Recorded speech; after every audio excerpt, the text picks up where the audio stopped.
and welcome to AM Prime here on WESN Content Capital. I'm Keaton Shaw. Thank you very much for joining me on this dark and damp Thursday morning. Let's get straight into the program. As I mentioned yesterday morning, election fever is here in Trinidad and Tobago with local government elections carded for August 14th. And one of the parties that are vying for post is that of the National Transformation Alliance, but in a coalition with the United National Congress and two other parties. Well, the political leader of the National Transformation Alliance is with me via Zoom this morning. He is Gary Griffith. Good morning, sir. Welcome to the program. Hi, good morning. Good morning to you and to your many viewers. Well, thank you very much for joining me. Mr. Griffith, simple, the National Transformation Alliance, a party that was formed, as mentioned, for transformation, to break a two-party system here in Trinidad and Tobago, with that notion of it's only two parties that can change Trinidad and Tobago. So why form this coalition, this partnership with the United National Congress? Well, when we first started, just listen to the name of the party. It is for transformation of minds, transformation of the type of politics we've seen in this country by trying to get persons to work together. And that is why you have the alliance in the National Transformation Alliance. This was always the set plan, not for us to form a political party and turn it into some type of a lodge where it is that we must feel that we are better than anyone else and we must go that straight path and ignore all other political parties. What we've always seen is something that the country wanted dearly since 1986 with the NAR. And we here are trying to find a way, an avenue to unite the country, to build the country. The present government, what they've done well is divide and conquer.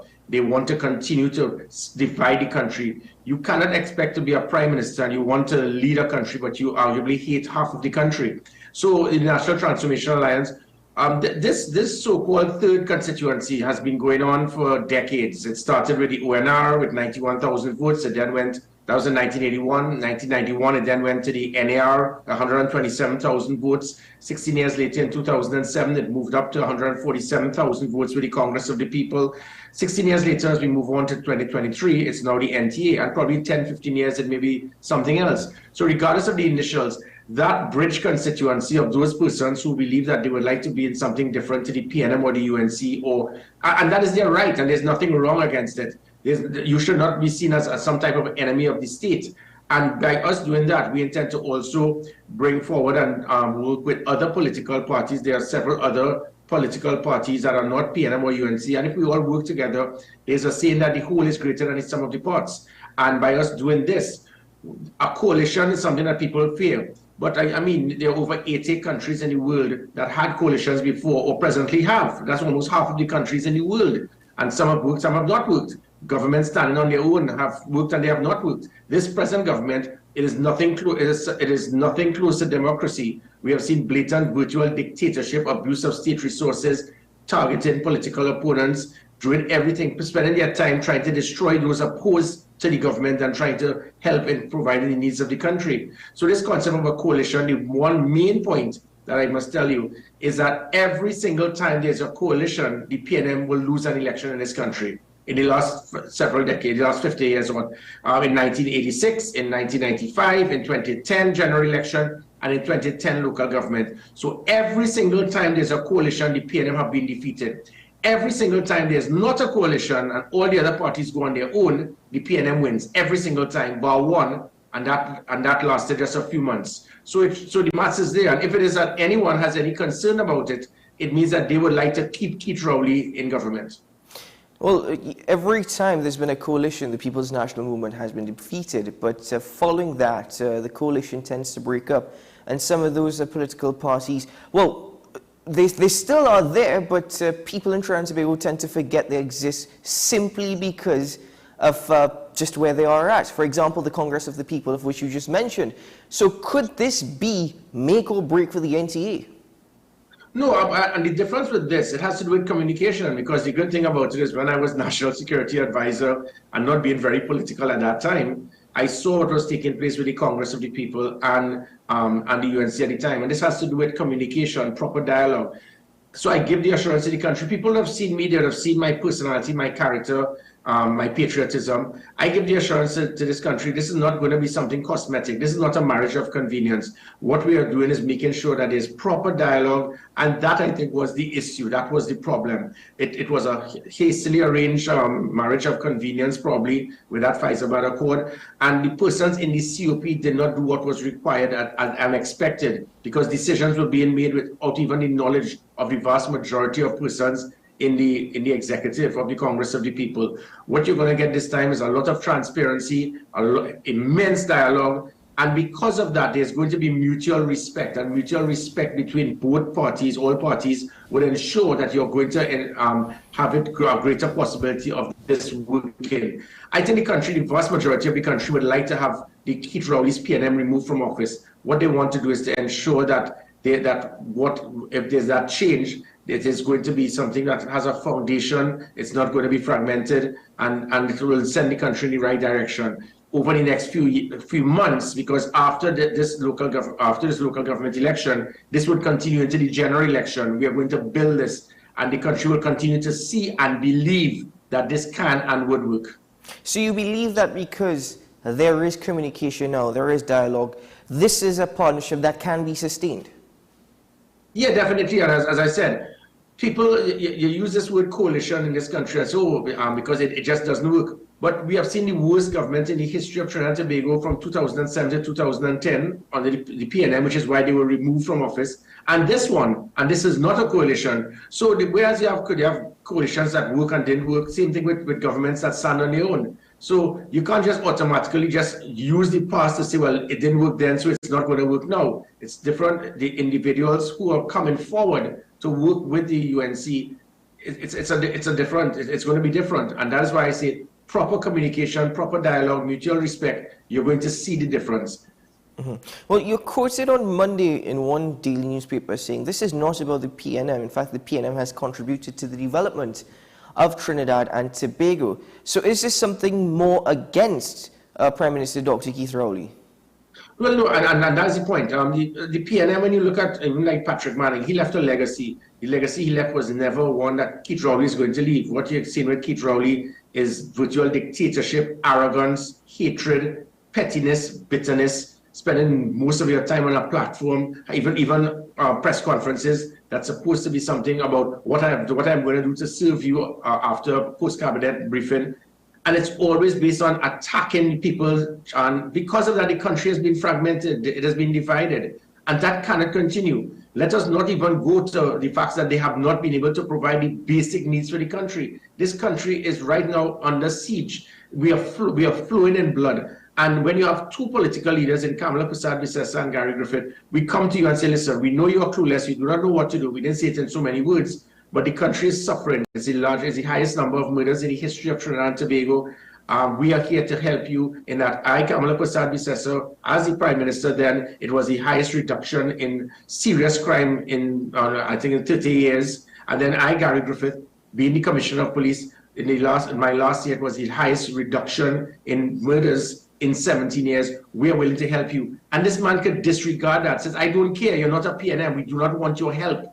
And people are actually applauding that. So let us not be fooled to feel that the PNM is totally down and out. You're still going to get 200,000 persons that will say, I do not care if it is that my wife can be killed, that my daughter could be raped, that my son could be kidnapped. I don't care. Let the blood flow. I have to support Keith Rowley blindly. That is sad. But the fact of the matter is the vast majority want positive change.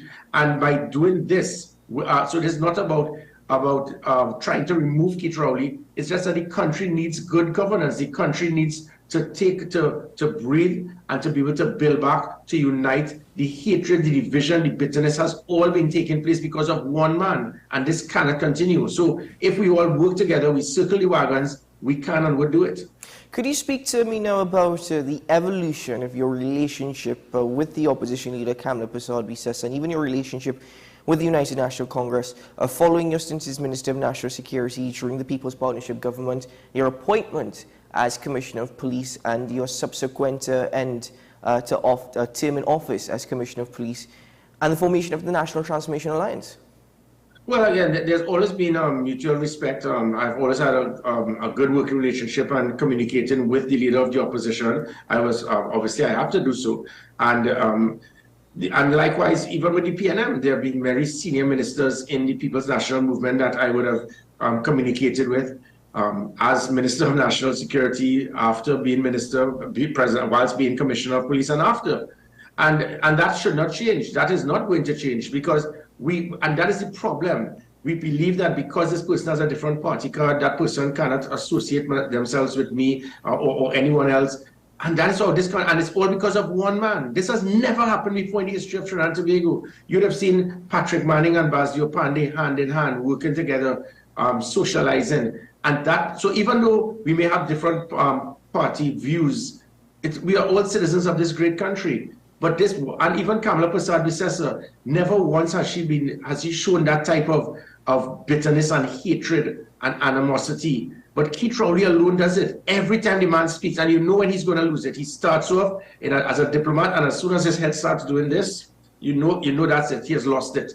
And then he just trips. You cannot have someone leading like this. You've got to understand that, as I continue to say, you cannot want to lead a country if it is you continue to show that you hate half of the country. So I will continue to have a good working relationship with persons on either sides of the political fence because they are not the enemy. And this perception that you are the enemy and we must try to destroy you, and that is sad. The PNM, because of Keith Rowley, they spend more time, more resources trying to target political opponents and trying to deal with the issues of Trinidad and Tobago. Even when he was Prime Minister, he spent more time communicating with me to find out about matters involving political opponents rather than what are we going to do to secure our borders? What are we going to do to stop gangs? How are we going to reduce white-collar crime? That is what your focus should be on. But if your target and your whole thing is, listen, we know we are incompetent, but let's just find something to state that that other side is corrupt and get them arrested, that cannot be how you run a government. If you do that, it becomes a country of dictatorship. In your opinion, as political leader of the NTA, how crucial do you think these elections are, especially in the lead-up to general elections in 2025? I have called this the mother of all local government elections. And the reason I've stated that is that this is a very critical election, because what happens here is going to act as a precursor towards what will take place in the general election, even though it could be much worse for the PNM. If you recall with Keith Rowley, after being annihilated in Tobago, if this year he's defeated in this, it's going to spell the beginning of the end for Keith Rowley. So that's one. Secondly, it is the first time in the history of Trinidad and Tobago that a national election is being held against the will of a government. The government has been forced to call this election because of the courts. That is serious. And because of that, that gives even more credence to justify why independent observers should be here. And so that is why I said this is so important as a local government election. And I expect that because of that, that turnout is going to be much higher than we usually see, because people are aware of the chips that are on the table that can make or break Keith Rowley. So then you genuinely think that the Prime Minister and by extension the PNM sees this more unified approach as a significant threat? Oh yeah, definitely. It has started. Tonight he's having meetings in St. James. They've been reallocating their resources. The game plan initially was this, and this is PNM versus UNC, our 7 seats as the PNM. They're totally safe. So all we have to do now is to put our focus on San Fernando to make sure we maintain it and put all of our resources in Sangre Grande to go after the UNC and hope that we can get that cooperation. And this has been such a well-orchestrated tactical political strategy. By this happening now, they are in panic mode. Over the last 96 hours, there have been emergency meetings by the PNM. They have to reallocate their resources in Diego Martin, in Point Fortin, in Arima, even in Port of Spain, because certain seats, that's why Keith Rowley, you could think Keith Rowley will have a meeting in St. James, in an area where he knows that it's usually so safe that they would win.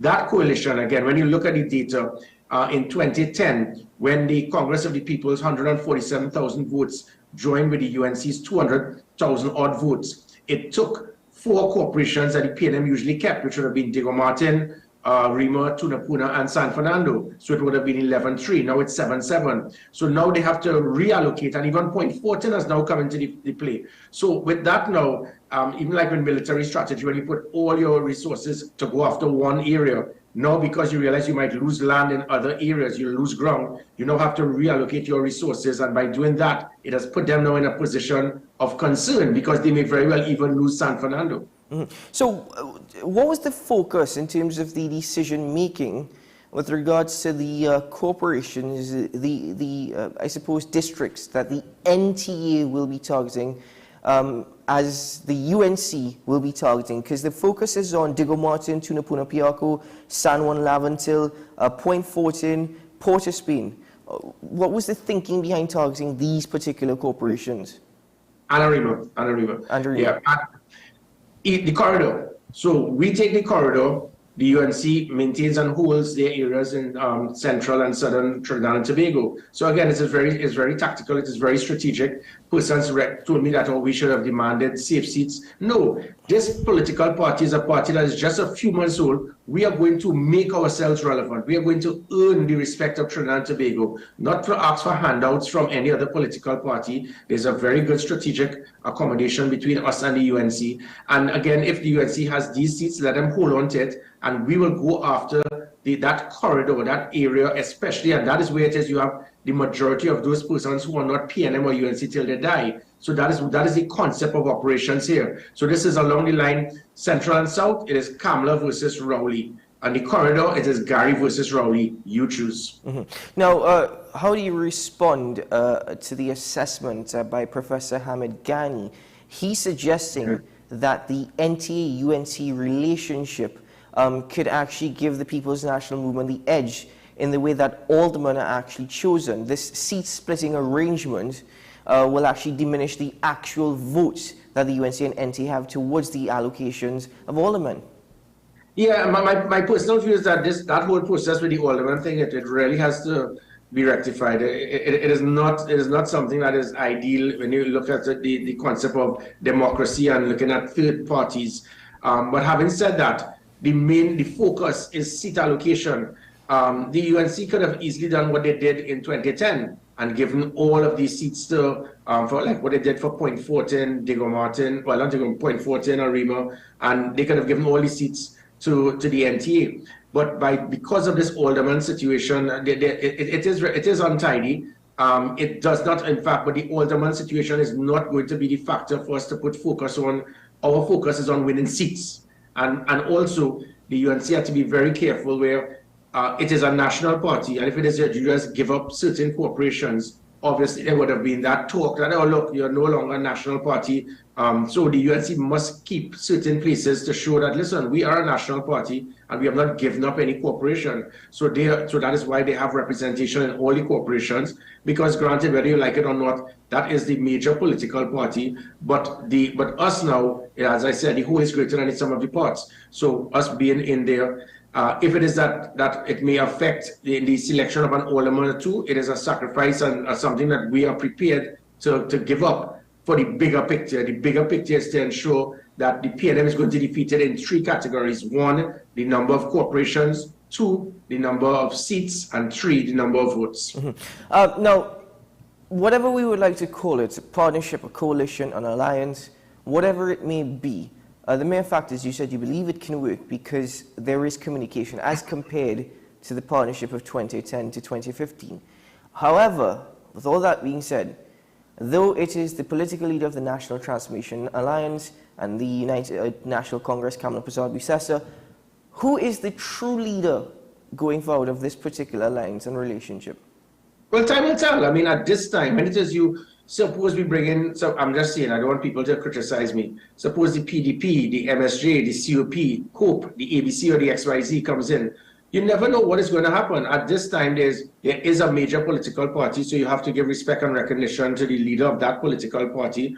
But again, there is that type of unity where there's going to be that degree of mutual respect and understanding between all political parties. And that is where the importance will lie. The focus is on the leadership coming together in that circle, as I said, to circle the wagons, and it's not based on, well, this person is going to to be the one individual that is going to make all the decisions and make all the directions.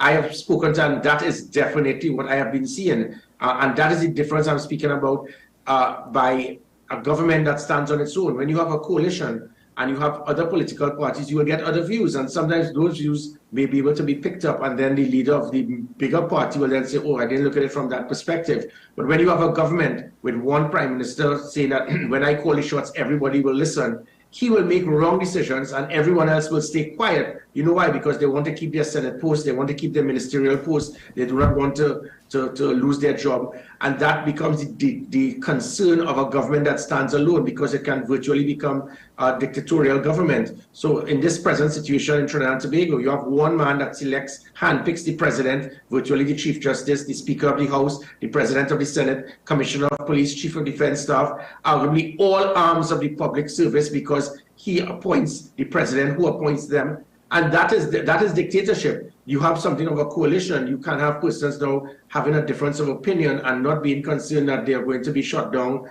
or be targeted. And that is where it is we are going to get a good system of governance to ensure what this country wanted was in 1986. That never before we saw that degree of hope, that degree of belief. And now this is the ideal time, because the country is actually saying, whether you're PNM, UNC, ABC, or XYZ, enough is enough. Mm-hmm. And finally, Mr. Griffith, smaller parties who may not necessarily be as prominent as the NTA, even the PDP, are they welcomed to join in this alliance? And if so, are there any prerequisites in terms of this is what we're looking for in terms of political leadership, in terms of politicians going forward?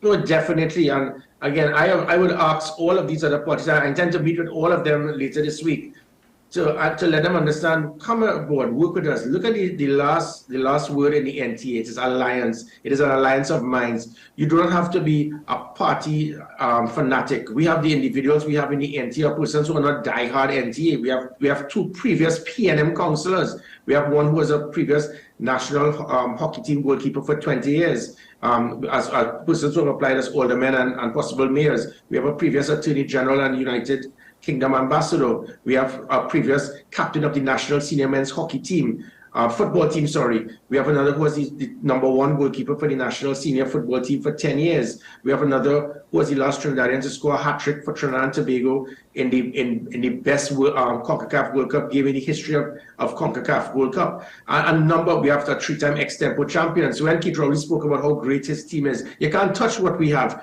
But the other political parties, it's not for you to work under us or for us, it's to work with us, side by side. And that is the intention I have, to try to embrace and unify all of these parties to ensure that we can have good governance and to ensure that we can have a great country. Best of luck with your campaign and with elections on August 14th. Thank you very much for joining me this morning, and following the elections, we can have a follow-up discussion. But until then, keep well.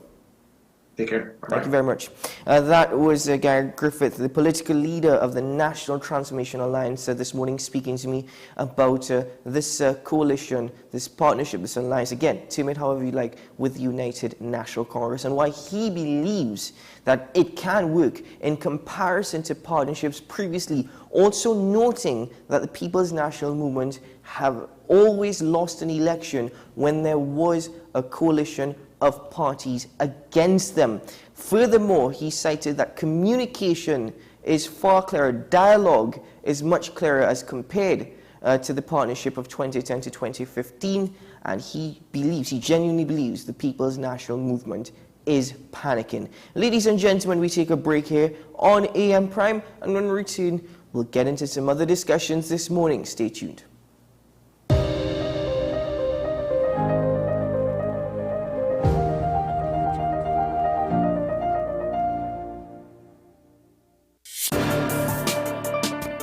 People really want to know, what about me? Where do I fit? Yes. What is in the ride for me in terms of a better Trinidad and Tobago? And I'm pleased to shed some light on that. The purpose of bail is to ensure your attendance at court. That's it. It is not punitive, it is not rehabilitative. We the police officers, we are professional and we are here for whenever the survivor is ready to come forward. We have the right to private and family life, the right to religious freedoms and beliefs and thoughts and expression. But these rights are not absolute. Certain rights can be limited. The law is to govern the whole, is for all of us in public.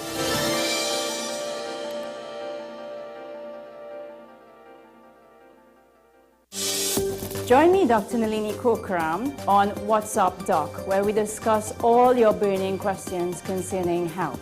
Trinidad and Tobago is among one of the highest risk group of patients that develop this form of genetic breast cancer. What I'd like to take home from a short interview like this, screening. You must screen. Because it's silent. It's silent. Yeah. And because it's silent, you don't know it's there. WhatsApp Doc, every Tuesday and Thursday on WESN, Content Capital. The issue, the continued rise in the price of flour and its impact on the cost of living in Trinidad and Tobago. How should we go about it? I want to ask you what has been revealed to you about the state of vulnerability in the country because of this exercise and because of what we're going through. Is the government losing the war on the vaccine front? The discussion should revolve around the common good for the greatest number of people in Trinidad and Tobago. How do we inculcate a sense of respect and regard for people who may not be of your own political ilk or persuasion? The communities are now being used by political opportunists. So when the tables are turned, it's the same way. Okay, this has been 10 questions. I'm Andy Johnson, and we'll see you next time.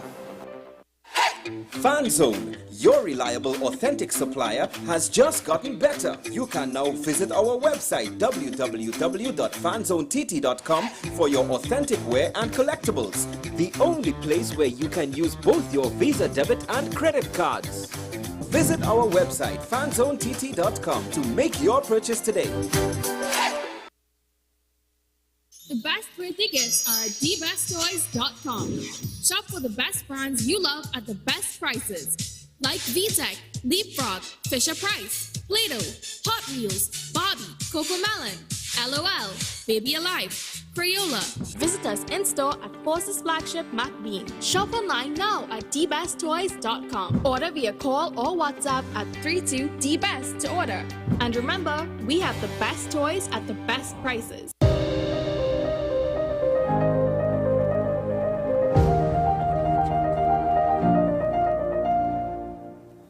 When we speak about education, we often focus on students and the needs of the students, but many a times we don't actually focus on parenting. Well, is there a need for solid-minded parenting? Arguably, yes, but how do we go about actually doing such? In fact, nurturing the mental, physical, and spiritual well-being of children is the focus of the camp that is put forward by Trini-born stay-at-home mom Amelia and her husband James Sheldebrand. They're with us via Zoom this morning. Hello, ladies and gentlemen. Welcome to the program. Good morning. Thank you. Thank you very much for joining me. I'll start with you, Miss Amelia. Could you just tell us what was the thought, the inspiration behind creating this particular camp? Well, we decided to create this camp because we had done a visit to Trinidad earlier in the year, and we had met with some families that were in Trinidad because at our church that we go to here in Alabama, which is where we live, someone at this church was doing online Zoom about this type of parenting. And she had informed us that the group that she was using had people from Barbados, from Trinidad, and Jamaica, different islands. So we had let her know that we had booked tickets to go to Trinidad and that we were going to be there. And she told us, well, why don't you come online on my Zoom and speak to some families that are online here? And when we did, we spoke to the families and they said they were interested in meeting when we get to Trinidad. So we met with a couple of families when we were there in January of this year. And we realized that we spent about 5 hours lecturing, both James and I, And we realized that families wanted to know more. And what we were speaking about is knowledge that everybody should know about, but we were first introduced to it about 4 years ago in a seminar that is done here in the United States. And we said, well, is this being done in Trinidad? And the families informed us that these type of topics were not being spoken about. And we saw a need for it. So James and I reached out to a well-known speaker. His name is Joshua White, and we asked him if he would be willing to go to Trinidad to speak to the families there, and he was very willing. So after that, we decided to work together to organize an event in Trinidad. Mr. James, what is the overall goal of this program, of this camp, with focus on parenting, but especially with regards to children and I suppose, as you guys have quoted, preparing them for a life of service? The overall goal is to develop the character of our children so they can have a sound mind and sound moral character in terms of Christian character. And the purpose is for them not to be only about themselves, but also to give and service others as well. Because ultimately the goal is for them to show a Christian character to everyone. That's the overall goal. But is there I'm struggling to understand, how would you define solid-minded parenting? You want to answer that? Well, a major concept that has been lost along the way, is that education starts in the home. So basic things that we should be teaching our children at home is not being taught at home. So when we say solid-minded, the aim is to have children that grow up to be holistic, mind, body, and soul. How do we do that? Do we rely on the teachers in the primary schools, high schools to teach our children that? Or do we as parents start that from infant? How do we do that? How do we focus on their character, whether they be of a Christian background or not? All children need to know that. So we come from a Christian background, but all children need to know that. All children need to know kindness, honesty, loyalty. They need to know respect. They need to know all of these things. And many a times we focus solely on the academic, but we don't focus on who the child is up here. Who are you? What do you stand for? What do you believe? When trouble comes, what will you do? So, if I could ask you, Ms. Amelia, in that regard, I know you've mentioned that you come from a Christian background, and you're fusing Christianity as part of education and the upbringing of a child. But somebody of a different faith, could they also be a part of this particular camp? Yes, most definitely. Most definitely. The information that we share is biblical, but this cannot be applied throughout. All parents, at the end of the day, want to have their children who will choose to do what is right in their absence. All parents want that. I don't know of any parent who will say that they want their child to choose to do what is wrong. So yes, it can be used for anyone. Mr. James, I suppose, based off of everything that has been said thus far, there's been a recognition that parents are struggling to raise their children in probably a grounded and compassionate way. Would you say I'm correct in suggesting so? Yes, you're correct in saying that, and the proof of that we can see that all over the place in the way how young children and youth react to authority, for example, or react to the parents. Oftentimes, that is because they have not been properly educated. When I mean educated, it's with the purpose of mind of developing the character of who they are and what authority means in that sense of the way. For example, if they were not taught or taught at home to show respect to authority, or to be obedient to authority, or to protest in peaceful way without causing trouble, when they grow up, they won't have the skills or the knowledge to do it. They could eventually learn to do it, but it's going to be in a very painful way. But what's going to be trouble when we can train them at a very young age to develop those and have those skills? It's not, and that's oftentimes what the problem is the parents fail at times to understand the roles in the relationship with their children to develop their character. And character is a very important thing, especially in the first few years of the life of the child, from cradle all the way to they become, teenagers. And by then, the character are formed, and that character will also determine their future, how they will do things later on in life. Mm-hmm. Why do you think that there's been a lacking of spirituality as part of the education system overall? And in your opinion, is spirituality absolutely necessary for actually making progress in life, that just studying your book from cover to cover is not going to work?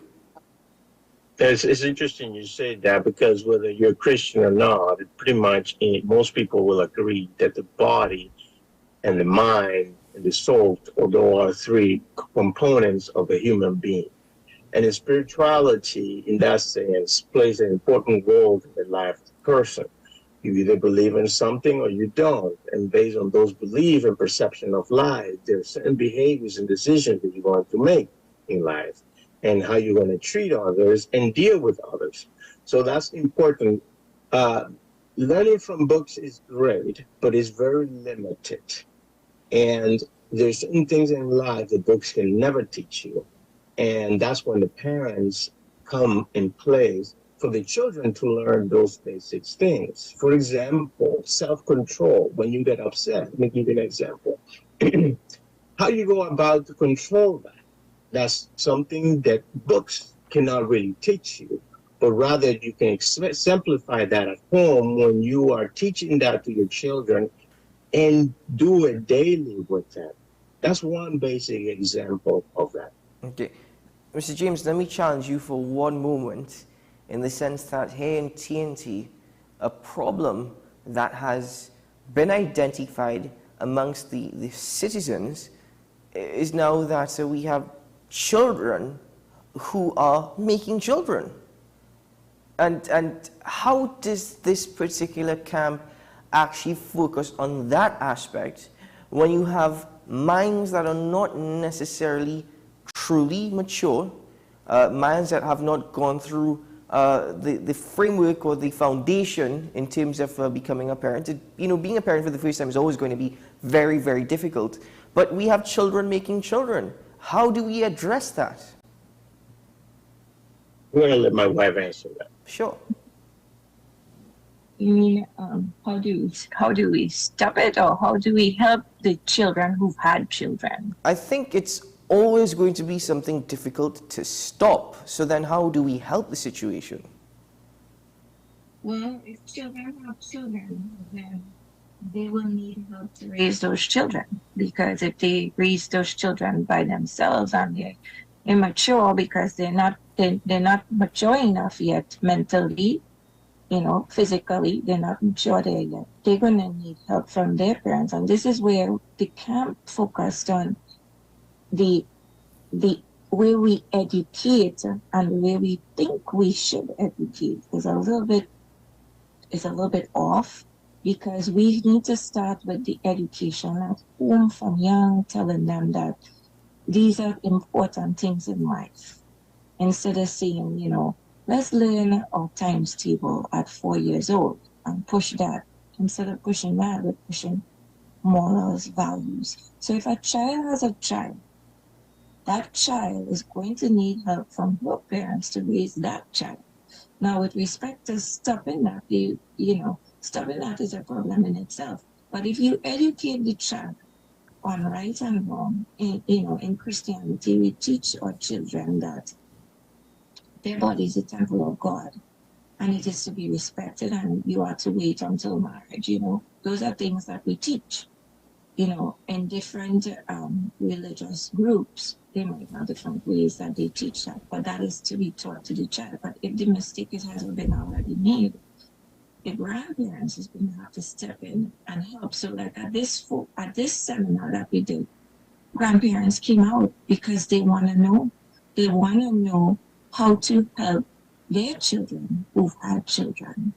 And that's the kind of support that we need. But if grandparents can't help, then who helps? I asked this question to some of my aunts. Long ago, how was it done? How were children raised? Children were raised long ago by the neighborhood. There were many people in the neighborhood who helped. It wasn't just the parents who were helping. There were many people who pitched in to help. But in the world that we live in today, that's not the case. And the TV is raising the child, or the iPad, or something else that we could palm off the child on, and the children will know who their neighbors are.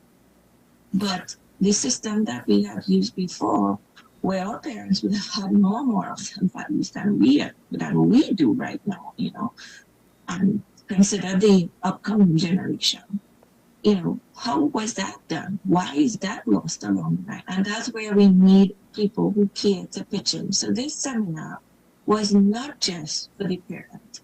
It was for anybody who was in a position to positively influence the life of a child. Because there are many children who were born to parents who are not ready to take care of them.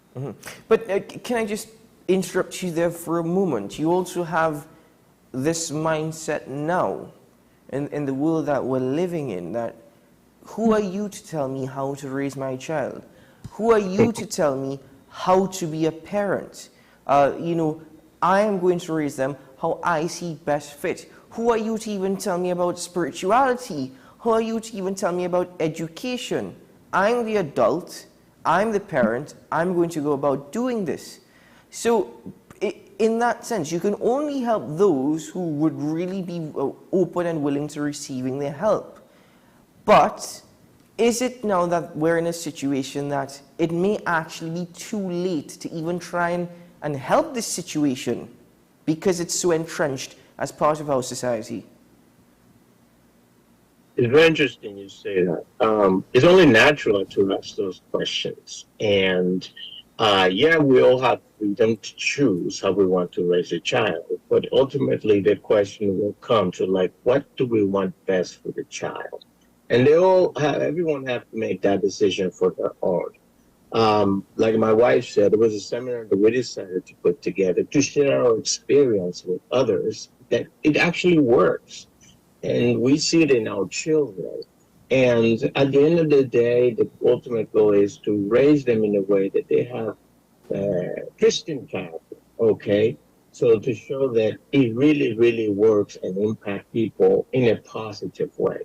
But everyone will have the freedom to choose how they want to raise their children. I'm going to let my wife continue on that question.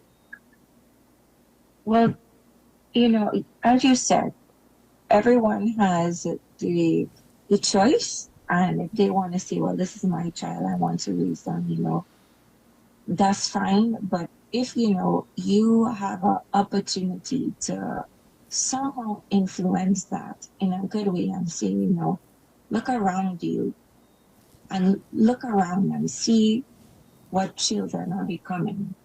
Is that what you want for your child? Do you want them to turn around later on and be disrespectful to you, the one who you've been raising? You want them to do that? So do you think that the way that you're teaching them right now is going to achieve a respectful child who will be respectful to yourself and to others and to the elderly, who will be considerate, kind, who will be honest, who will be...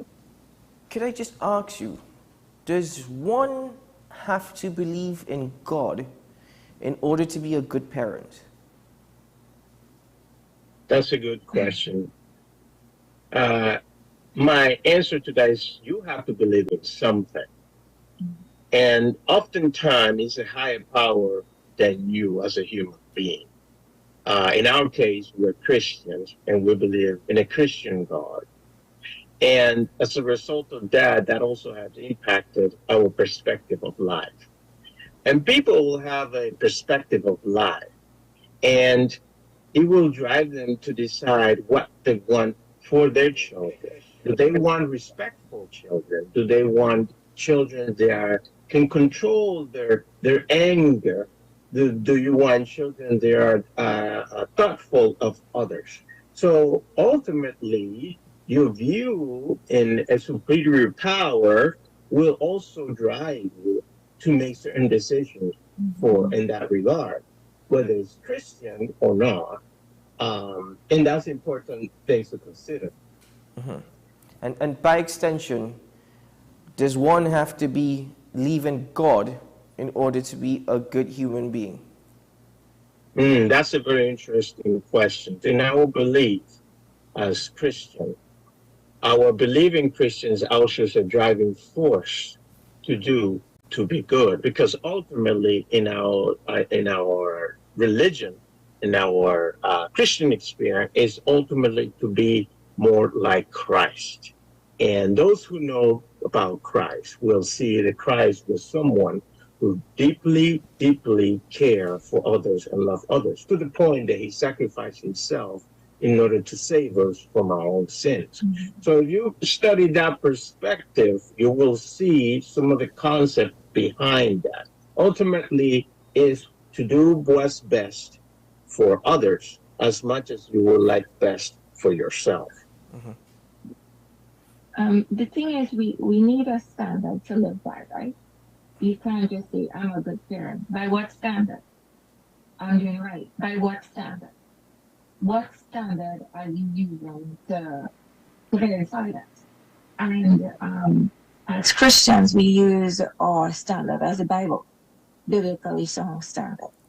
And in different religions, they may have their own form of standards. But you need a standard to live by, to raise your children. And that's the thing, if you don't have a standard, then are we just raising our children by a whim? Are we just saying this is right because I think it's right? Why do we think it's right? Where is that coming from? How do we confront that? How do we verify that? You know, in everything, we need a verification system, right? You know, so you do need to have some sort of standard to live by. This camp was based on biblical standards that people need to be held accountable by, because you can't just say, well, I put this and then have no accountability return, and then your children turn into something that you didn't want them to turn into. But what was holding you as a parent accountable? Yeah. You as a caregiver accountable. Yeah, the matrix of the end of the day is, what is your matrix? How do you measure things? In our case, for example, in our daily application, we use our Bible and Christian belief to see the how we ourselves as parents and our children do. Because anyone who would like to do the best for their children will have to use some sort of metrics. How do they go about to measure performance or something? And in the case of others, I mean, we can only speak from our experience from a Christian background, but what are those standard measures?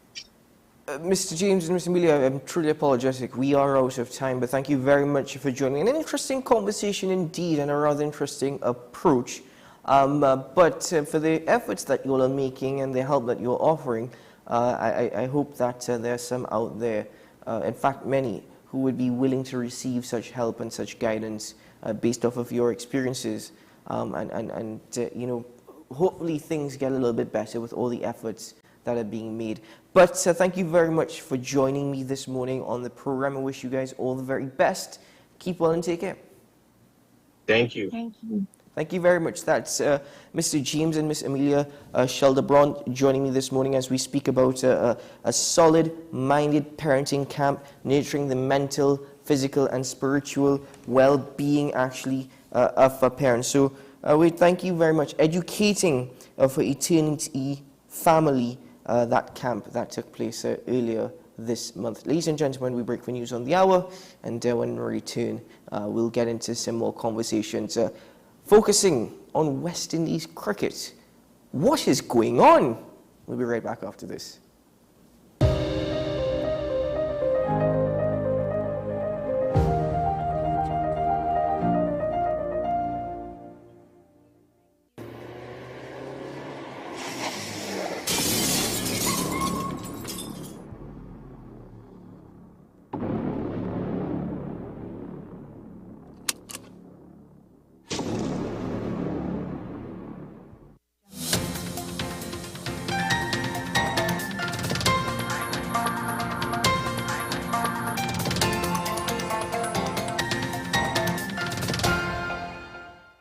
Here is the WESN News on the Hour. I am Sira Ali. Thanks for joining us. Here are the headlines. Joel Jack claims Tobagonians have not benefited from the promises made by Augustine. Soca Warriors to battle Jamaica in Gold Cup match. Police seize firearm and narcotics. 3 arrested. Regionally, Honduras declares an immediate curfew in a town where 13 people were killed. And internationally, parts of the tourist submersible were brought ashore. Now for the details. Former THA Secretary of Finance and the Economy, Joel Jack, says current Chief Secretary Farley Augustine continues to mislead the population of the island. This as he criticized the $4.5 billion budget presented by Augustine on Monday. Jack, who also served as Deputy Chief Secretary, said Tobago should be contributing more to the local economy. He suggested that Tobagonians have not benefited from the promises made by Augustine on the campaign trail. Jack said Tobagonians are now having buyer's remorse when they compare Augustine's tenure to that of the PNM's reign in the THA. Trinidad and Tobago's senior men's football team will look to extend their lead at the top of their Gold Cup group when they face Jamaica. The country's football team squares off tonight at 7:30 p.m. to face Jamaica's lineup, which includes English Premier League players and a promising 19-year-old striker just signed by Chelsea. Additionally, if they plan to move forward, they will have to secure a win, as a draw leaves their progress to the quarterfinals in other teams' hands. Also, securing a win in their final group match might even be more difficult, as their next match will be against reigning champions, the United States. 3 men were arrested and 2 firearms and drugs were seized by officers in the Northeastern and Eastern Division during overnight exercises. In one incident, a warrant exercise was conducted by officers of the Northeastern Division Task Force, during which the officers searched a bushy area of Gabalon Street, Morva. The officers found and took possession of 1 brown paper bag containing 231.8 grams of marijuana at the location. The said officers then proceeded to Hollis Avenue, Mount Lambert, where in a bushy area along a drain, they found 1 black plastic bag containing a Ruger firearm, fitted with a magazine containing 5 rounds of .45 ammunition. They also found 1 white plastic bag containing 58.7 grams of cocaine. PC Smith is continuing inquiries.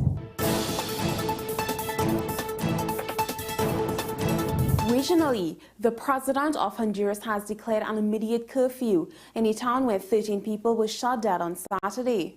Castro described the killings in a pool hall in Choloma as a brutal and ruthless terrorist attack. The victims, who were at a birthday party, were 12 men and 1 woman. Separate murders in the northern Sula Valley region brought Saturday's death toll to at least 20, authorities said, and are thought to be linked to drug trafficking gangs. The curfew comes in from 9 p.m. to 4 a.m. from Sunday and will run for at least 15 days. It will be extended to nearby San Pedro Sula, the Central American country's second largest city, on July 4th. Internationally, parts of the tourist submersible that imploded on a deep dive to the Titanic, killing 5 people, have been seen for the first time since the incident. Metal wreckage from the Titan sub was unloaded from the Horizon Arctic ship in St. John's, Canada on Wednesday. Photographs showed metal pieces from the sub covered in tarps before cranes lifted them onto the trucks. U.S. Coast Guard officials have said the submersible's landing frame and a rear cover were found among the debris. All 5 people on board the vessel died on June 18th after it imploded about 90 minutes into the dive to view the famous 1912 shipwreck, which sits at a depth of 3,800 meters in the North Atlantic. Well, that's news to the hour on WESN. I am Sira Ali. Thanks for watching.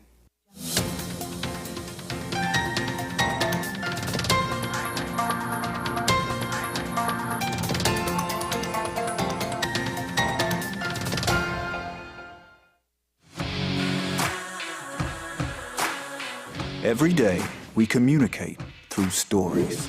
Stories of ourselves, our challenges, our goals, our experiences, and our aspirations.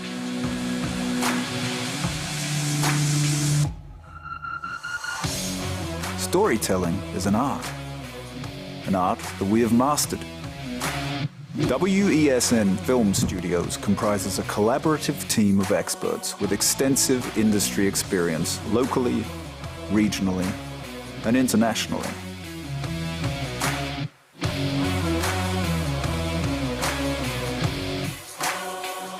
The ability of your business to successfully communicate with your preferred audience depends on the strength of the stories you tell.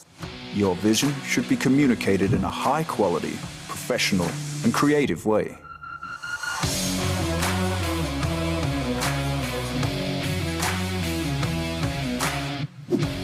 From concept to post-production, advertising to film, multi-camera productions, live events, streaming, and virtual conferencing, we are WESN Film Studio. Let your own unique voice be heard and your vision realized. Call us today at 628-5835 for your next production.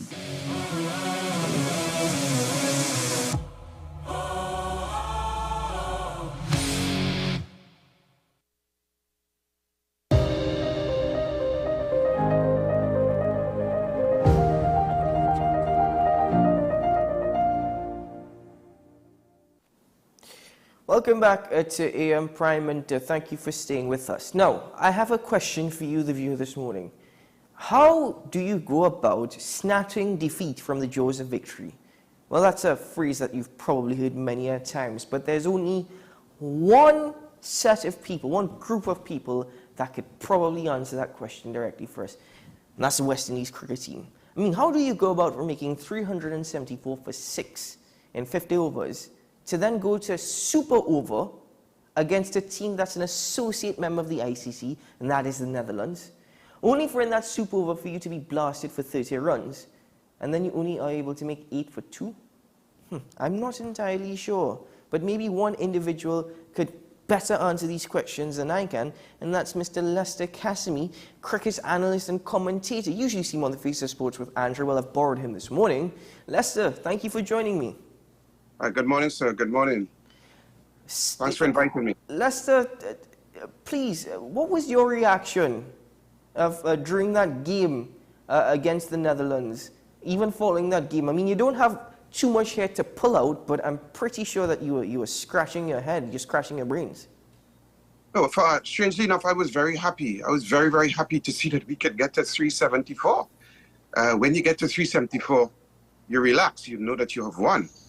So I was here at home watching the West Indies perform, and I saw good enough cricket, good batting from our guys. And I said, well, time to go because I have Mr. Garden Life work to do. So I waited for a while, and when we were very comfortable, and I knew that they could not come back from the score that they were at, going at 374. So I left my home and I went to do my work that I'm paid to do. And then I heard it's not looking good. And then I heard we lost. And I know that that was not possible. We could not have lost. Scoring 374, we could not have lost. And so the question would be, why this would have happened? Now, if you score 374 and you pick a team that does not have bowlers who can get 3 wickets, 5 wickets consistently, what you are saying in essence is that you have decided that you're going to bat teams out, and you have to have bowlers. The two recognized bowlers really on the teams is Hossain and Alzari Joseph. The others are bits and pieces bowlers and cricketers for that matter. And so we paid the price by not having bowlers who can get wickets. And I think I wanted to start the program by saying and reminding people that Holland is a football country. A football country. The Caribbean, we are mixed up with Jamaica, who likes, their best sport is athletics. Our best sport probably is football. But by and large, we are a cricketing nation. That's where our real fame emanates. It comes from cricket. And I could not and will not, up to this day, has accepted the fact that we have lost. This is a strange thing I'm telling you. There's no way we could have scored 374 and lost. And there's no way that we could have decided that a holder was going to bowl the last over, or somebody has decided outside management team that holder was going to bowl the last over. Now, I have to accept the fact that holder was the #1 all-rounder in the world not so long ago. That means he can bowl. But I am of the view that the best bowler we have on show is Alzari Joseph. Yes. And even if we had not gambled but gone with Alzari Joseph and we got to 30, I would have said, well, that's the best bet, and they just bat us out of the game. But it should not have even gone to the major over, to the 51st over. It should not have gone there, because we are supposed to beat these teams. We beat Australia, USA with a little bit of runs to score. Zimbabwe beat them after 25 overs. The match was done. And this is what we needed to be doing by beating teams like Holland and like USA, and just 30 overs, 40 overs, and we're done. And these guys are competing with us, and it says a lot.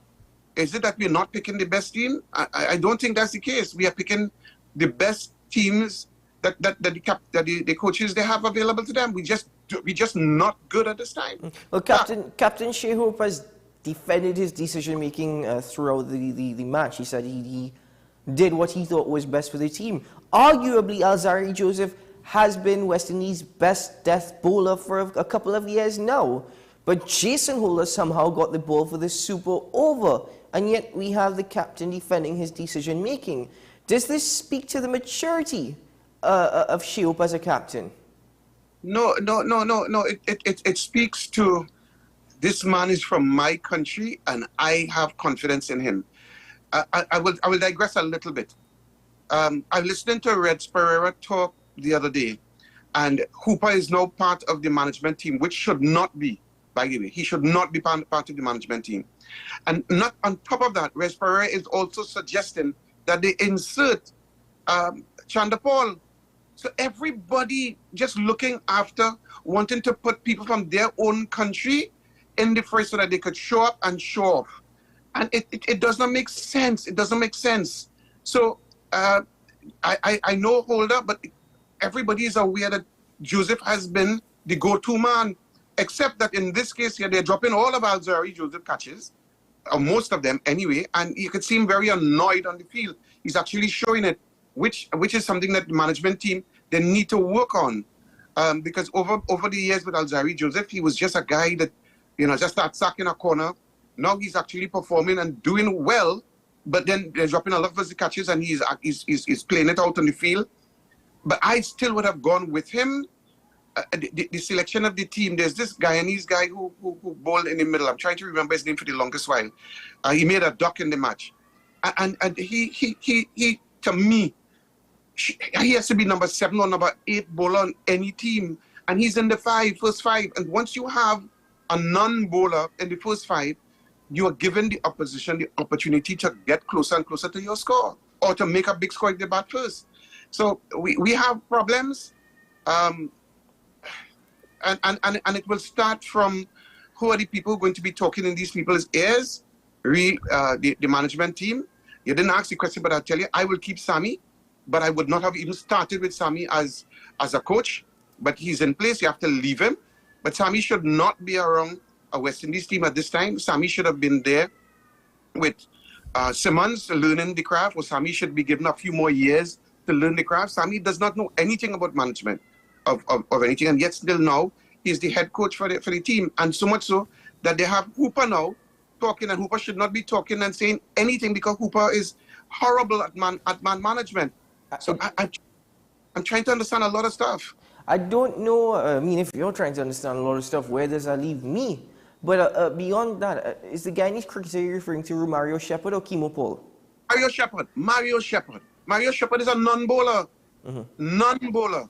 He can really hit a ball. He can field, but he's a non-bowler. And if he's one of your 5 bowlers, then you are in trouble. Kimo Paul is also a very average, very, very average player. But when I see him in that particular knock, he looked good. But as a bowler, he's very average as well. So that's 2. That's 20 overs that you could focus on. Yeah. So that's enough for you to get as many runs as possible. What about Roston Chase? As a bowler? Roston Chase should not even be in the squad. He should not even be in the squad. And herein lies the problem. Roston Chase has turned out to be a horrible fieldsman. In the last 2 games, he scored some runs, but you can see that there's an absence of thinking. He's not able to think out situations. His bowling is, to me, average, very average, but he's in the squad. Again, too, are we boy? Who is the head selector? Mr. Haynes. And I'm not saying for 1 minute that we get rid of Haynes, because you cannot make a chicken sandwich with chicken feathers, and that's what Haynes has. A lot of players that are just not ready or not right for the occasion, and these are the facts. And anybody who tell you anything other than that, you need to examine their head. So the situation here, you've analysed the team and some of the players on the team. I mean, Nicholas Puran actually seems to have done pretty well with the bat, though we must also take a look at the fact that, again, it's associate members not trying to downplay their ability because they've just defeated the West Indies heavily. But making that century against Nepal, making that century against the Netherlands, he seems to be building up his form a bit. But beyond just the players, is it that if the management changes, the entire situation could change? Well, we have been changing management. We have been changing management for God knows how long, and we have been losing. We have been losing consistently. So I'm not going to following that. Our players are just not good. We are just not good. Failing to understand that, it means that we have an issue. Accepting that our players just not good, we can move from there and start from the under 15 and start building the under 19, give them exposure. We have a problem. We have a problem, and I can tell you, from the game before, I looked at the number 3 batsman for us. Johnson Charles. I looked at Johnson Charles and the way he got out. If you were to replay the way Johnson Charles got out, he made 1. The first ball played and he missed outside the off stump. The second ball, he let go of whoop. In Trinidad, we call it a whoop. And unfortunately, Johnson Charles got the ball hit his pocket, and he was the umpire didn't give him out, nor was he out. And not too long after that, Johnson Charles was in the pavilion, and it spoke volumes to me. It spoke volumes to me that Johnson Charles just was not up to it. But on the day in question where we lost and where we were decimated by when we scored the 374, when we were decimated, Johnson Charles scored runs. But I could have seen a trend. And let me just say this to you. Let us not go away thinking that we are playing against Minions, because they are also playing against Minions, because we are. If we are fighting up in the mud with them like pigs, then we are a pig. So we are one of them. We have a lot of individual players who go in the IPL and flourish and do very well. But coming together as a team, last year in the IPL we had over 17 players. This year we had a lot less. And it says that we have individual players, but they're just not good enough at coming together as a team. And who's going to pull it as a team? Well, they say the manager is a very good one who deals very well with, and it's a big motivator and a good motivator. These guys don't need motivation from outside. These guys need motivation from within. And I'll give you something so that your listeners will and your viewers will follow. I was in the Oval when Lara scored, when the West Indies scored 51, 53 runs against Australia. I stayed back in the Oval for a little bit, and I saw Lara went to the nets all by himself. And Lara practiced and he practiced and he all by himself. The next game against, we were in Guyana, he scored 213. The next game, 153 not out, won the match, those two matches against Australia. And the next match, 100. This has nothing to do with external forces. This has to do with pride. Do you have enough pride of self to go and practice? Do you have enough pride in yourself to read books and understand what we are in the West Indies? Read beyond the boundary. Do we have that courage to face up to what is happening in the West Indies? You tell me this. I want to digress again a little bit. Why is Hope not playing Test cricket? He's the best batsman in the Caribbean. Why isn't he playing Test cricket? Why isn't Bravo playing? These are the two best batsmen we have in the Caribbean, but they're not playing Test cricket. Lester, can I just ask you? You mentioned pride. Very good points, but you've mentioned pride there. And again, a bit off track, but if we were to analyze West Indies cricket as a whole, has the commercialization of the sport, franchise cricket, kill West Indies cricket? No, I don't think so. I don't think so. I'll tell you why I don't think so. Because we were going good at one time, and Kerry Parker turned up. And when we were in Kerry Parker, these guys were performing the fool, and Kerry Parker came and threatened them. And they won the tournament. And then they came back to the West Indies, and we won. They were making more money. So to me, it's not the commercialization. It's, do you have pride in your village, in the Caribbean? Do you have pride in yourself? Because it comes down to me. It always comes back down to me. Because cricket is an individual game played by many. You're going to get dropped if you don't perform. You're going to get dropped. So you don't want to get dropped. But even thinking of getting dropped is a negative thinking. What you need to do is to be performing to the extent that people will want you here and want you elsewhere. And I am not getting the impression, I'm not feeling that our guys have pride of place to understand that this is the Caribbean. We have been winners. No, we have been losers, and we have been losing too long. And of course, the reason we're losing too long is that we don't have bowlers. We have had some batsmen in between. We have had Lara. But one of the reasons I am very annoyed with the West Indies right now is for bringing Hooper on, because I think that Hooper was a very, very bad example when he was playing. Extremely bad when he was playing. Hooper never gave us a 80%. He ended up saying that he did not. So it wasn't just me and my observation. Hooper just did not give us what we wanted. Because Hooper was dealing with so many guys, moving Dylan from Trinidad. When they finish or just about finish, we're now going to try. What the hell were you doing all the time? So we were backing you, we were picking you, and you weren't trying? So I have seen Hooper in too many situations that for me to accept the fact that Hooper has been over the years a bad influence. The Australians picked him as one of the coaches, and as a result of that, we picked him. Well, Lester, I'm so sorry for interrupting you. The thing is with Carl Hooper, I don't know how to even read Carl Hooper anymore. Because 2 weeks ago, he says that West Indies cricket, the position in world cricket is distressing. A couple of days later, he says West Indies team is fantastic. And he believes that we are in a position to qualify for the World Cup. I'm not entirely sure how to read Carl Hooper anymore. But that's easy to read. What you need to do is, if you see something on Carl Hooper, don't read it. If you hear Carl Hooper, just don't.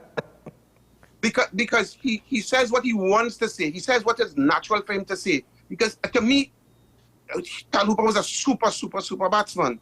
He was a good enough bowler, an excellent fieldsman. But to me, Hooper was not the kind of person that you wanted on your team. I didn't get the impression he was about him, and he was not performing to the best of his ability. He said so, not me. I thought so, right? So is this somebody who you're now going to what? He's going to tell people to do the things that he did not do? What is he going to do? So there's a new trend that is happening now, because we have Chanda Paul went to be the coach of the USA female team. So he's now coming back. He's now the coach for the Guyanese team. You see?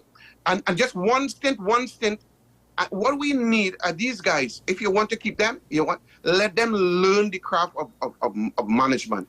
And in there's man management, there's group management, their philosophies, their strategies. These guys, when they played, they weren't they weren't academics. They weren't bright guys. They need to learn to manage. And so we are having a problem with these guys who are not great thinkers. Well, Lester, I only have enough time to ask you about 2 more questions. So I'm going to ask it very quick.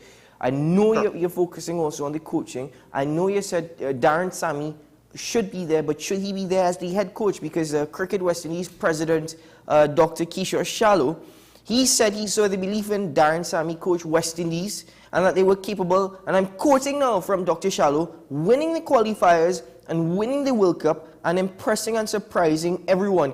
Was Dr. Kishore Shallow's assessment, well, was it shallow? I wish you could take the tape that when I did with Andre, and they asked me for my what I think of the West Indies team and where we would go, and I say we're going to do exactly what we have done. Now you have to understand, I hinted to you just now, Shallow is from what part of the country, what part of the Caribbean? The same part with Sammy. Mm-hmm. They come back same thing again when Sammy was the captain, and they put him as the captain for all 3, and Sammy couldn't play Test cricket. We are back at it again. Deja vu all over again, if you know that saying. We are in trouble. Sammy has not learned his craft anywhere. He has not sat on the feet of anybody who knows the game. He has a stint in Pakistan, and what? So where is this learning? From one of the coaches in a group that I'm in, Tony Gray, he said he needs to have a level 3 to be coaching the West Indies team. Obviously, he does not if he says so. Where is the learning? Where is all of this? And so we are shooting ourselves in the foot. I suppose his accreditation, because Darren Sammy, was a good captain. I wouldn't argue against that. But I suppose his accreditation comes from his coaching of the St. Lucia Kings in the CPL. Was it last year? But anyway, very, very quickly. Yes.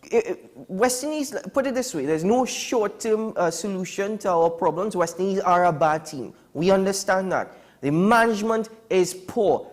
Okay, what are we going to do different against Zimbabwe? Because it's make or break for us. What are we going to do differently? It's more of the same. It's more of the same because that's what they know. That's what they know. Who's going to strategize? Sammy knows how to strategize. Okay, Sammy won 2 World Cups, and we did well. We did well, even though one of them was with Dave Cameron at the helm. We did well. Okay, fine. How are we going to manage this? Who are the bowlers going to get people out? I just alluded to that. Mm-hmm. I 2 bowlers, and then I add another one, Roston Chase. You're going in there with 2.5 bowlers? Who are we going to get out? Who's going to keep down the runs? Because that's how you keep down the runs if your listeners and your viewers are listening. Who's going to keep down the runs? Which bowler is going to do it? We don't. Alzari Joseph, if you drop in all these catches, then you're not maximizing on what you have. You're not. So we are having issues where we have good bowlers, they're dropping their catches. And to me, I found that Hossain went too easily. He was going over mid-wicket and through mid-wicket too easily in that game. Yeah. I was wondering, like, that was a plan. It was like, no, it was too easy for the opposition. And of course, everybody else watching. To me, Hossain is a very good player. So I call him and Alzari Joseph as the two major bowlers we have. And there's nobody else. And that's rather unfortunate, really unfortunate. Lester, thank you very much for joining me this morning. Appreciate you breaking this down and analyzing it for us, because you certainly, you certainly have the ability to pay more attention to West Indies cricket than I do. I will always support the men in maroon. It's just every time I have to prepare myself for heartbreak and probably for a violent song afterwards. I hope it's different. I don't know his ability, sir. It's just guts and dogged determination and just dotishness that keeps me watching. And so right now, Australia playing, so I get a reprieve and I look at that, and that's what saved my sanity, honestly. You're watching Australia, and I'm hoping the best for the Barmy Army. But anyway, my friend, you keep well. Take care. Yeah, man. God bless.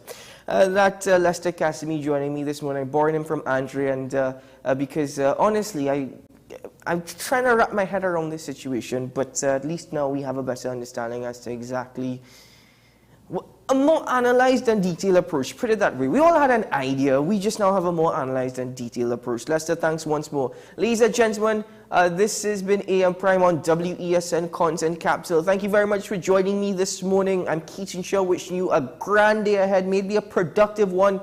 May it be the complete opposite of a West Indies batting lineup. In other words, maybe, well, no, I'm kidding. West Indies have done well with batting. May it be completely opposite to the bowling lineup, where we actually achieve what we want to achieve. And should things go good, I'll see you again tomorrow morning at 6 a.m. Bye-bye.